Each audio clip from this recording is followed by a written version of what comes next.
All right, good afternoon, boys and girls. Sorry I couldn't be with you today, but I have this drawing that we're going to work on together with your substitute teacher today. So I have a piece of white paper. We're going to be using either Sharpies or pencils, and we're just going to go ahead and follow along with the video. So when I draw a circle, you draw a circle. When I draw a bumpy line, you draw a bumpy line. We're going to be drawing this gingerbread house today. And if you look at it, it is a lot of just different types of shapes and lines. So we have circles and straight lines and rectangles. We have bumpy lines and wavy lines. So I think this should be something that you're going to have a lot of fun doing. So let's move this one out of the way and let's go ahead and get started on this together.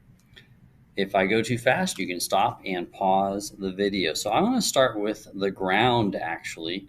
So I'm just going to draw a straight line. That's where we're going to start building our gingerbread house. And this line is actually bigger than the house is. So inside here on both sides, I'm going to draw the sides of our house. It's going to be a straight line. Don't want to make it too big. Don't want to make it too small. And the top of those, we're going to do a V for our roof. That's pretty easy. It just looks like a regular house at first, huh? In the middle, I want to do a rectangle for our door.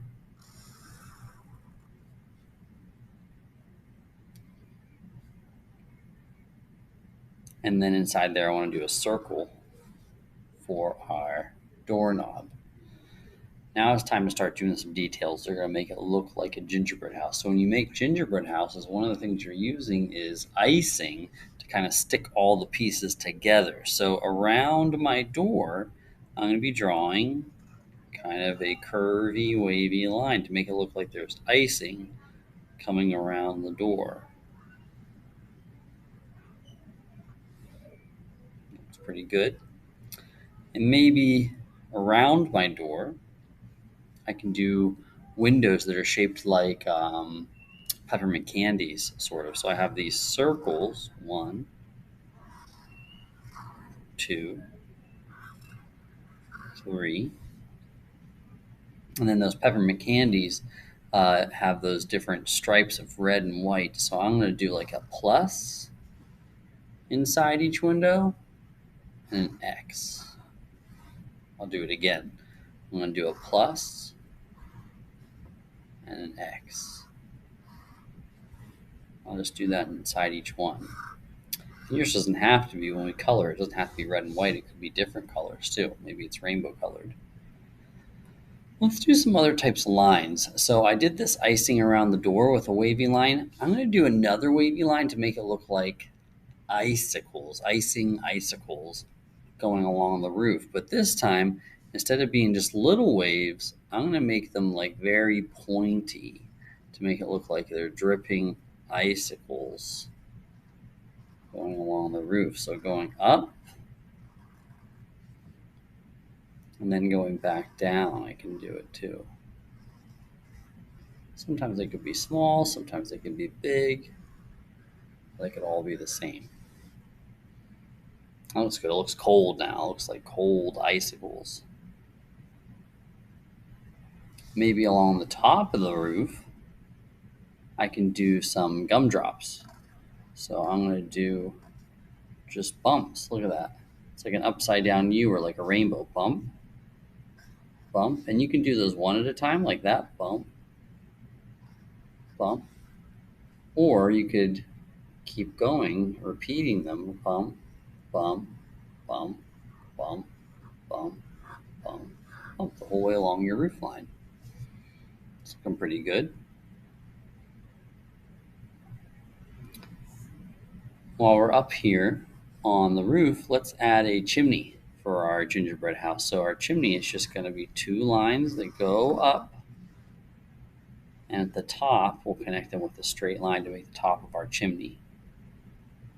And that is another great place to add a wavy line to make frosting.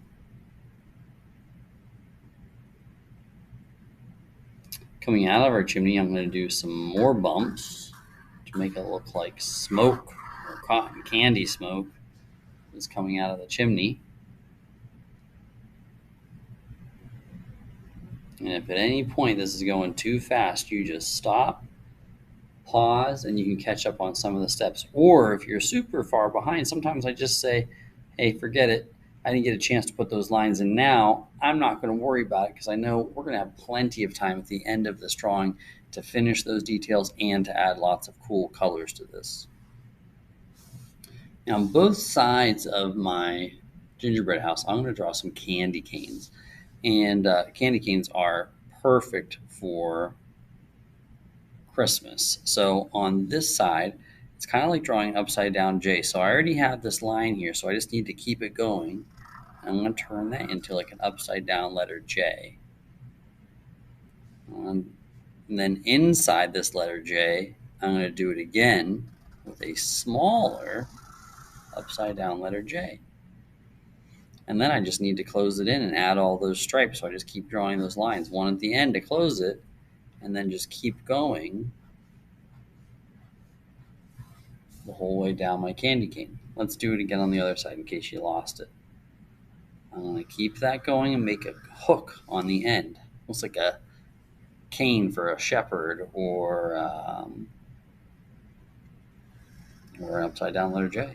And then I do another one inside, or a fishing hook. That's what I was trying to think of. Then I close the end and then just keep making stripes the whole way around my candy cane. Cool. Looks good.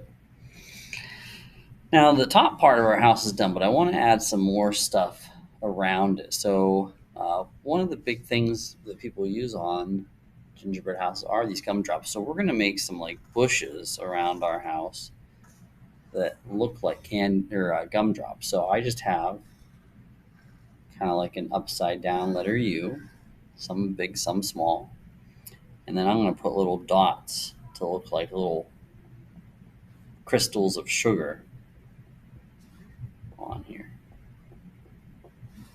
Cool. I like that. Looks really nice.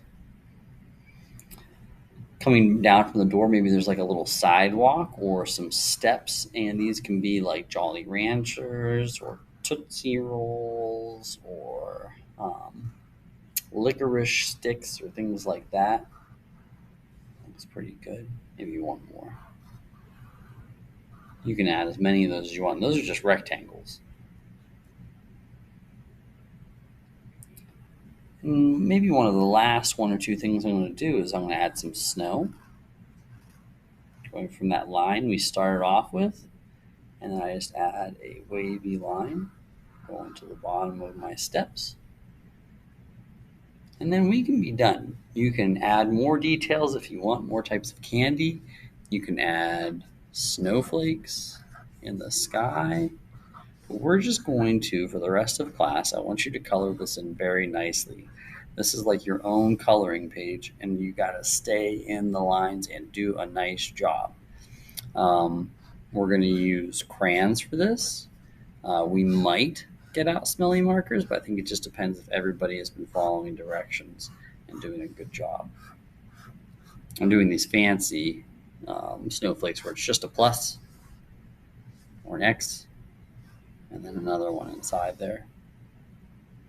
All right, guys and girls, I think these turned out great. If you want to add some more details, go for it, but I want you all to do a nice job coloring this. I hope you enjoyed it, and take this home and show everybody at home what a great job you did today. All right, bye, everybody.